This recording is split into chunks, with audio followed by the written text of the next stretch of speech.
পরিচয় ভালো মৌলানা, ভালো মাস্টার, ভালো ডাক্তার, ভালো ব্যবসায়িক, ভালো গাড়িওয়ালা, ভালো বাড়িওয়ালা, ভালো পয়সাওয়ালা, ভালো নেতা, ভালো মন্ত্রী, ভালো মোড়ল, কিন্তু একটু লক্ষ্য করেছো কি ছিলে তুমি? কোথায় ছিলে? তোমার অস্তিত্ব ছিল না। আচ্ছা ভাই, আপনার আমার কোনো অস্তিত্ব ছিল? কথা বল, অস্তিত্ব ছিল? কোরআন বলে হাল আতা আলাল ইনসানি হিনুম মিন আত-তাহরি লাম ইয়াকুন সাইয়্যান মাযকুরা। তোমার অস্তিত্ব ছিল না, কেউ তোমাকে চিনত না, তোমার পরিচয় ছিল না। আমি আল্লাহ এক জান্নাত নাপাক পানি দ্বারা তোমার মায়ের রেহেমে প্রবেশ করে দিয়ে ওই নাপাক পানি থেকে তোমাকে রক্ত তৈরি করে, মাংস তৈরি করে আমি আল্লাহ তোমার মায়ের গর্ভে তোমাকে আশ্রয় দান করলাম। ও বান্দা, সেই দিন একটা তুমি লক্ষ্য করো, সেদিন তোমাকে খেতে দিয়েছিল কে? খাবার কোথা থেকে এসেছিল? কোন জায়গা থেকে এসেছিল?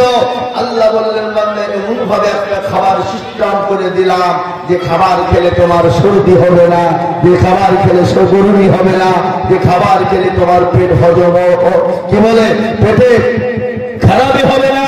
আল্লাহ বলেন তোমার মায়ের লাভির সঙ্গে তোমার লাভিকে অ্যাডজাস্ট করে দিয়ে আমি তিল তিল তিল তিল করে তোমার মায়ের ওই মাসুদ রক্তগুলাকে তোমার জন্য খাবারে পরিণত করে দিলাম।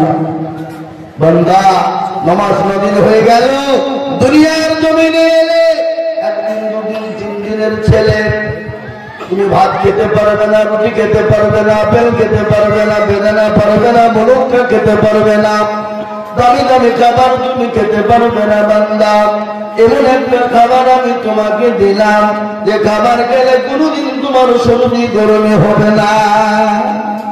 আল্লাহ বলেন খাবারটা কি? আল্লাহ ডাক দিয়ে বলে বান্দা, তোমার মায়ের মুখের উপর দুইখানা স্তন দিলাম, যখন তুমি মুখ লাগিয়ে দেবে তোমার জন্য এয়ার কন্ডিশন খাবার বেরিয়ে যাবে, না ঠান্ডা না গরম হবে। আমি আল্লাহ যদি ঠান্ডা করে দিতাম তাহলে তোমার কচি ললিটা পড়ে ছায় হয়ে যেত। আমি আল্লাহ যদি গরম করে দিতাম ও বান্দা, তাহলে তোমার কচি ললিটা পড়ে ছায় হয়ে যেত। আমি যদি ঠান্ডা করে দিতাম তাহলে তুমি 2-3 দিনের বাচ্চারে বান্দা তোমার মুখে কম জমে তুমি মারা যেতে পারো বান্দা। কিন্তু আমি এত দয়ালু রহমানুর, আমি এমন একটা খাবার দিলাম, খাবার খেলে তোমার সর্দি গরমি হবে না, ওষুধ কোনোদিন তোমার হবে না, সেটা হলো তোমার মায়ের স্তনের দুধ। আল্লাহর নাম নিয়ে বলে বান্দা শোনো, পৃথিবীর কোনো ডাক্তার জানে না, পৃথিবীর কোনো সার্জন জানে না, পৃথিবীর কোনো দার্শনিক জানে না, পৃথিবীর কোনো বৈজ্ঞানিক জানে না, আমি আল্লাহ তোমার মায়ের একটা স্তনের ভিতরে আমি কড়া করে ছিদ্র দিলাম। আমি আল্লাহ ছাড়া পৃথিবীর কেউ বলতে পারবে না। আল্লাহ বলে বান্দা রে, তোমার মায়ের একটা স্তনের ভিতরে আমি একটা নয়, আমি 1000টা করে ছিদ্র দিয়ে দিলাম। সুবহানাল্লাহ, সুবহানাল্লাহ। 1000টা ছিদ্র দিলাম। বান্দা, যখন তুমি মুখ লাগিয়ে দেবে তোমার জন্য এয়ার কন্ডিশনের খাবার বেরিয়ে যাবে, তোমার কোনো রকম কোনো খেতে কোনো অসুবিধাই হবে না। আল্লাহ কত বড়। তারপরে যখন আমরা বড় হয়ে গেলাম, আস্তে আস্তে ভাত রুটি আপেল বেদানা নাশপাতি আঙ্গুর মুলুক্কা দামি দামি খাবার খেলাম, স্কুল গেলাম, কলেজে গেলাম, ইউনিভার্সিটিতে গেলাম, ডাক্তার মাস্টার ব্যবসায়িক পয়সাওয়ালা গাড়িওয়ালা বাড়িওয়ালা হয়ে গেলাম। তখন তোমাকে বলা হলো আল্লাহকে মেনে নাও, আল্লাহ এক, আল্লাহ অদ্বিতীয়, আল্লাহকে মেনে নাও। তখন বলে কে আল্লাহ, কিসের আল্লাহ, কেমন আল্লাহ? এরকম লোক আছে না নাই? কথা বল না, আছে না নাই? আছে। আল্লাহ নাম দিয়ে বলে শুনে নেবে মান মুখ হারাম। আমি আল্লাহ যদি তোর মায়ের গর্ভে থেকে তোর চোখ দুটো বন্ধ করে দিতাম, যদি হাত দুটো ল্যাংড়া করে দিতাম, পা দুটো খোলা করে দিতাম, পৃথিবীর এমন কোন ডাক্তার ছিল না, পৃথিবীর এমন কোন সার্জন ছিল না যে তোর চোখ হাত নাক পা কানকে ফিরিয়ে দিতে পারে। ডাক্তার ওষুধ ভালো করে দিল আর বুকে ভালো দিয়ে বলছে এমনি বলিনি ভাই, ফুক খেয়ে বলিনি, পয়সা খরচ করে বলছি। আজ হয়ে যায় কিছু করার নেই, কিছু আমি কি করবো, কিন্তু মায়ের গর্ভে থেকে যদি কারো অঙ্গ প্রত্যঙ্গ চলে যায়, পৃথিবীর এমন কোন ডাক্তার নাই যে অঙ্গ প্রত্যঙ্গ ফিরিয়ে দিতে কেউ। আজকে আমাদের আল্লাহ যে আমাদেরকে দুনিয়ার জমিনে বানালেন তার ইবাদতের জন্য, সে ইবাদত থেকে আমরা দূরে সরে। কোরআন বলেছে ওমা খালাকতুল জিন্না ওয়াল ইনসা ইল্লা লিয়াবুদুন। আল্লাহ বলেন বান্দা, আমি আমার বান্দাকে বানিয়েছি আমার ইবাদত বندگی দিন হুকুম মাহকামকে মানবে। কিন্তু এই দুনিয়ার লোকে এসে তারা দুনিয়া দুনিয়া দুনিয়া দুনিয়া দুনিয়া করে পাগল। ঠিক না বেশি? আমরা আজকে দুনিয়া দুনিয়া করে পাগল কিনা? আমরা মরবো এই চিন্তাধারা ভাবনা আমাদের ভিতরে কারো নেই। যদি আমাদের চিন্তাধারা ভাবনা থাকতো তাহলে দুনিয়ার জমিনে আমরা নামাজ ছেড়ে দিতাম না, কোরআন ছেড়ে দিতাম না। আর আমি তো প্রায় জায়গায় বলিব, আজকে আমাদের দেশের মানুষ 100-র মধ্যে কবার লোক নামাজ পড়ে না? কথা বলো 98%, 95 নয়, 98%, 98% লোক নামাজ পড়ে না। অপারেশন পড়ে 2। এই 2%-এর ভিতরে 1% লোকের নামাজ কোন রকম হয়, আর 8% লোকের নামাজ হয় না। আপনি কি করে জানলেন? আমি বলছি কি করে জানলেন। 15 বছর 20 বছর ধরে নামাজ পড়েন, মাথা টুকছে, দাড়ি চুল সাদা হয়ে গেছে, কিন্তু আপনার জানে তো দুরূদ শরীফ জানে না, দুরূদ শরীফ জানে না, তো দোয়া কুনুত জানে না, দোয়া মাসুরা জানে না, দোয়া সানা জানে না। ইন্না তাইনা কুন দেখা যায় দেখতে গিয়ে তার মধ্যেও 20টা ভুল। কি বলে? আমাদের দেশে একজন মারা গেছে, আল্লাহ তাকে জান্নাতবাসী করুন। মেলা বয়স দিনা আমরা যখন ছাত্র পড়তাম তখন বলছিলাম, চাচা আপনি একটু সানা বন্ধা দোয়াটা বলেন তো। হ্যাঁ বা বলবো।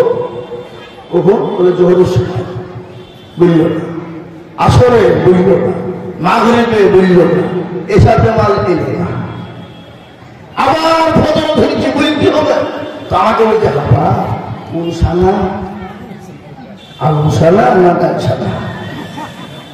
বুঝতে পারলেন না আমার কথা না? বাবদি অথচ বহু বয়স পেয়ে গেল, মারা গেল, ঠিক করে নামাজটাও জানতো না, নামাজ পড়তে নাম করা লোক।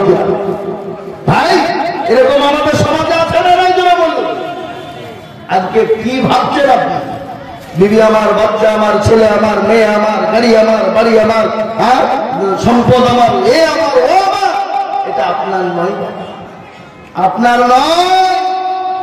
আমি আপনাদেরকে একটু ছোট্ট করে এটা বলে দিই, এ গ্রামে তাবলীগ জামাত এসেছে। জামাত তাবলীগ বুঝেন তো নাকি? বুঝেন না? তো মসজিদে আছে, তাদের কাজকে মানুষের কাছে কলমার দাওয়াত পৌঁছে দাও, তাই কি না? তো হঠাৎ করে তাদের ভিতরে একজন মুসল্লি তাবলীগ জামাত বলারা, তারা রাহাবার মুতাকাল্লিম ইত্যাদি হয়ে গেল। তো একজনের বাড়ি গিয়েছে, শেঠের বাড়ি দিয়ে সালাম আলাইকুম, সালাম আলাইকুম, সালাম আলাইকুম, খবর নাম ধরে ডাকা হলো। তো চোখে জল লাগছে, আসতে বেলা 8টার সময়। কি গো এই মন্দিরের জামাতে তো ঘুমাইতে পাবো না রে, কোনো কিছু মুরগির মা আমাদের দেখতে হয়েছে মাদ্রাসা। হ্যাঁ আমার কাছে মনে আছে, এই রানীনগর বাজারে, এই ধর্মতলার এই মোড়ে আমি একটা জমি কিনবো বলে মনে এসেছিলাম। বাবা আমার সঙ্গে একজন আমাদের ডাক্তার ছিল, মোটরসাইকেলের জন্য এসেছিল জমি কিনবো মাঠে। তো জমি কেনার লেগে ডাকতে, কিন্তু বাবজি আমাকে পাত্তা দিচ্ছে না। ও মনে করছে, মাল মনে করছে যে মনে মনে আদায় করতে এসেছে। বুঝলেন না? যাই তোমার আপাতত বুঝে না আপনার পড়াশো আমার মেজাজ একবারে খারাপ হয়ে গেছে। যাই ভদ্রলোক, আল্লাহ পয়সা দিয়েছে, সম্পদ দিয়েছে, গাড়ি দিয়েছে, বাড়ি দিয়েছে বলে এত অহংকার কেন? তাহলে কেন কি বাবা কি করলো? তুমি কি মনে করছো মাদ্রাসার আগে করতে গেছি, আগে করতে গেছি? তো কি করতে হেঁটে গেলে আমি তাই তো ভাবছি আগে করতে হেঁটে বলে না ভদ্রলোক, তোমাদের এই মাঠে জমিকে জমি বিক্রি সেই জমিটা কিনা লাগে হেঁটে ওটা আপনি বলো বলো, তাহলে আমার কি হবে? আমি হেঁটে হতো, ঠিক আছে? অত বড় বেয়াদ। ওদিকে টাকা দিতে হবে কিন্তু আপনার দরকার, আর যখনই জমি বিক্রি করতে হবে তখন ওর আপনার দরকার। ও হয়ে এই রানীনগর বাজার নাম করবো ভাই আমার তো এরকম বাজারে নাই। জোর বলুন আজকে কথা বলে দিই, সে তাবলীগ ওয়ালারা গেল সব এরকম বলে দেখেন আল্লাহ বলো, আল্লাহ দিন মনে করতো আল্লাহকে মেনে নেন।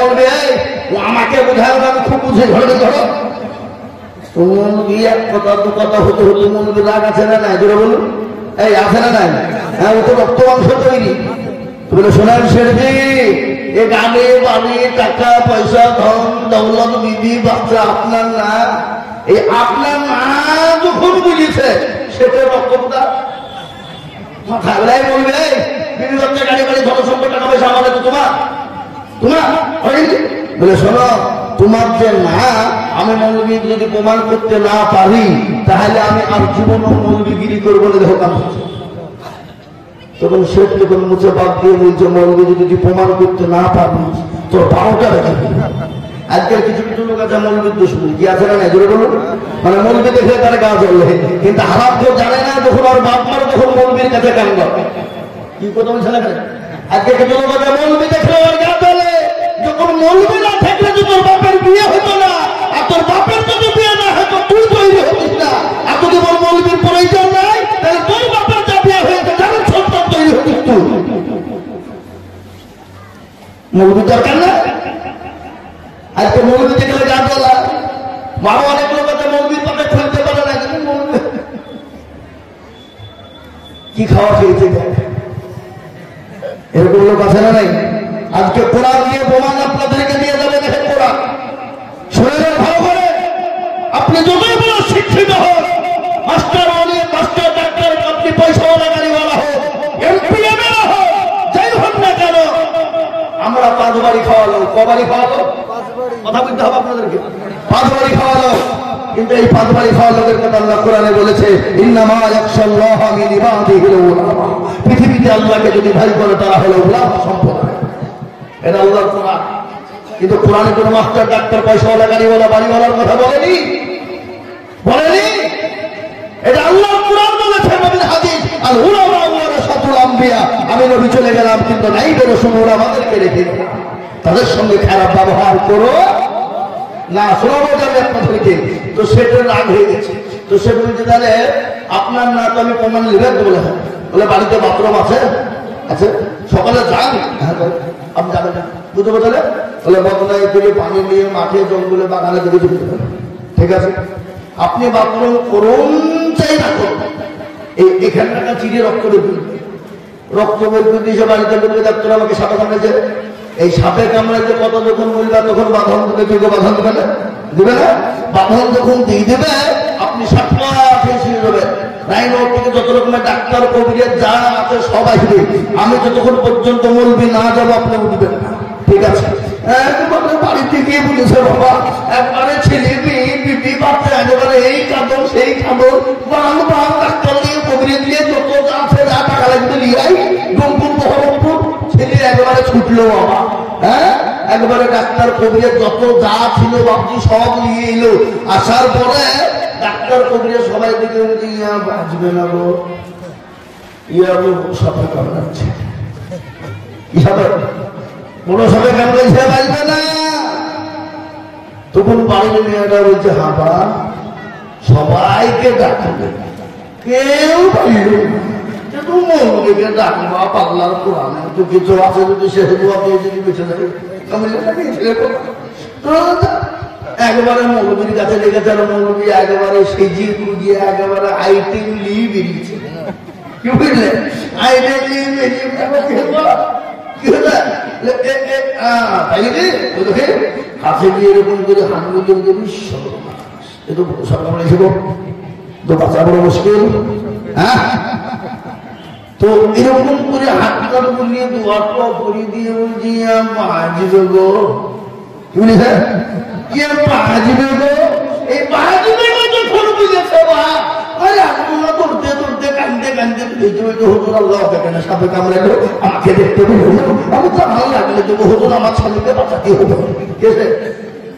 কে বিবি ও সাহেব হামা তুমি কাঁদছো কেন শোনা কি হয়েছে তোমার হলো আল্লাহ কি দেখতে পেলো আমাকে দেখতে পেলো না আমার জান দিয়ে দিব হতো আমার স্বামীকে বাঁচাতে হবে বলে তাহলে তোমার স্বামীকে বাঁচাবা দেখো দেখো বলে হ্যাঁ যা বলবেন তাই তাহলে শোনো তোমার স্বামীর যত বীর ছিল মানে একেবারে ঝাড় ফুক দিয়ে একেবারে পায়ের আঙ্গলে নিয়ে ফেলেছি কিন্তু একটা কিন্তু কি, তোমার স্বামীর পায়ে তোমাকে হাত দিতে হবে। এই যখন তুমি হাতটা লাগাবা তোমার স্বামী বেঁচে যাবে আর তুমি ধর্মপুরি হয়ে যাবে। এই মরিয়ে যাবা যখন বুঝিয়ে ফেলবা তখন মেয়েরা বলছে বাপরে বাঘের কাটা সাপের কাটা বাজবে না বা পাড়া প্রতিবেশীদেরকে খবর দেগা। আপনি পাগল হয়েছেন, ডাক্তার কবিরের কেউ বাঁচাতে পারল না, আর আপনি বলছেন বাইরে এগুলো মরছে, বলো তো আমি আর মরছি। বিবি কেটে গেল, ছেলেদের পালা, ছেলেরাও কেটে পড়ল, তারপরে মেয়ের একেবারে কেটে চুল টুল ছিঁড়ি একেবারে বাবা। কি দেখবেন আমাদের দেশের মানুষ মিলে মা বোনেরা লাইন দিয়ে দেখতে যায়, যায় না? এর কথা শুনে না, মা বোনেরা কেমন করে লাইন দিয়ে যায় মনে তো ওরাই মাটি দিত। ওরা তো মাটি দেয় না, ওরা দেখতে যায় কে কতটুকু কাঁদছে। কথা ছেলে কেন? যদি কেউ কাঁদে তো ভালো, আর যদি না কাঁদে টুকটুকি এখন পেয়েছে বাড়ির কাছে দাঁড়িয়ে দিয়ে শাড়ি পিনতে বলে দাও আসছি, শাড়ি পিনছে আসছি দাও, আর টুকটুকি আসলে আমি শুনো মানুষ তেমন গেছে তো চোখের পানি নেয়নি, ওরা কান্দেও নেই বোঝে। কি বলে? আবার খিচুড়ি যদি কোনো বাড়িতে দেখে বলে বোন খায় তো খা, সাপ দেয় মরা বাড়িতে খাইয়ে দেয়। কি খাবো আল্লাহ আসলে না যে বলুন তোমার বিষয় থাকো কেন তোমরা কেউ বাঁচাবে না।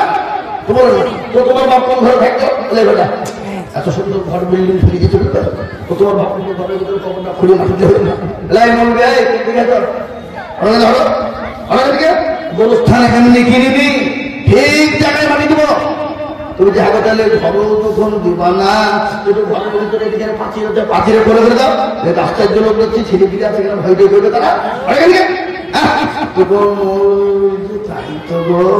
তাহলে কেউ বাঁচাবে না।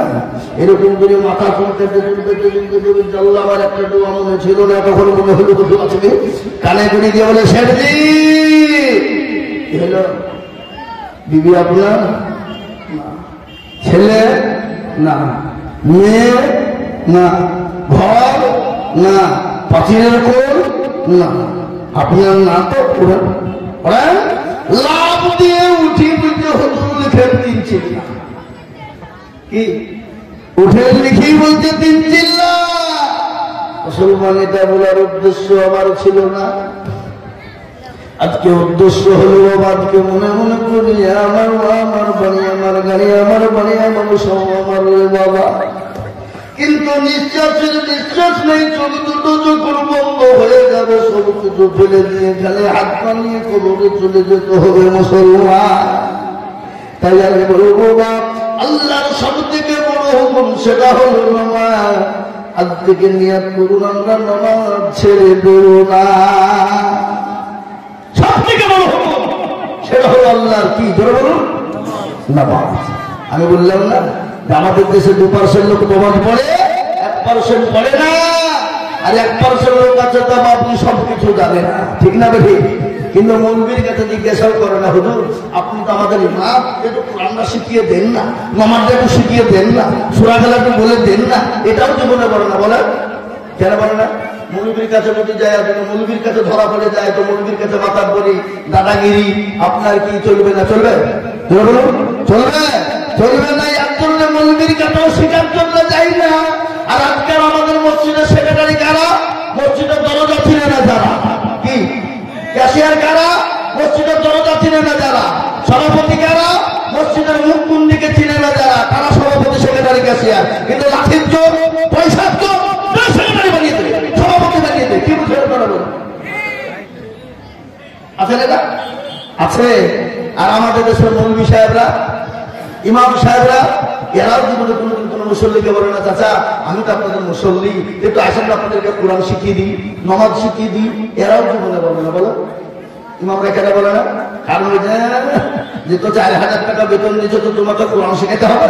তোমাদের ভাগ্য ভালো যেমন রজু করে নামাজ পড়া, বেশি পায়খানা করবো তো বিনা অজুতে নামাজ চালিয়ে দেবো, সারা তো নামাজ হইলি বা কিনা হইলি বা বুঝতে পারলেন না কথা না? বিনা অজুতে নামাজ চালিয়ে দেবো। 27 দিনের মাথাটা 3 টাকা বেতন মানে আসসালামু আলাইকুম। এই হুজুর ভুল হলে ভুল হবেই তো। মাসে সবজির দোকানে 2000, মুদিখানার দোকানে 2000, আর ডাক্তারের দোকানে 2000, কাপড়ের দোকানে 2000, ছেলে বিয়ে পড়তে প্রাইভেটে লাগবে 2000, মাসে 10,000, আর তুমি দিতে 4000। আমার তো 3 টাকারই সালাম হবে, আর দিকে 4 টাকা হবে। কি বুঝছেন আপনারা? এটা আমাদের দেশে আছে না? আর এই চাকরিটা এমন একটা চাকরি যার কোনো ছুটি নেই। কি বুঝছেন? যদি 1 দিন 2 দিন 3 দিন হয়ে যায়, সভাপতি বলছে কি ব্যাপার, অন্য মন্দির দেখবো নাকি? তাই তো রে, অন্য মন্দির যদি দেখবো, যে পছন্দ সেটাও পাবো না। আমাদের দেশের অবস্থা এটা কি? আমরা আপনাকে বলে যে আমি আয়োজন করে দিয়ে যাচ্ছি, আজকে কুমড়ো করে বসে বলছি না, গোটা পশ্চিমবঙ্গের মাটিতে আসাম, ত্রিপুরা, মেঘালয়, মণিপুর, উড়িষ্যা, বিহার, ঝাড়খণ্ড পর্যন্ত বলে দিয়েছি, ইমামের বেতন যদি ঠিক মতন যদি না হয়,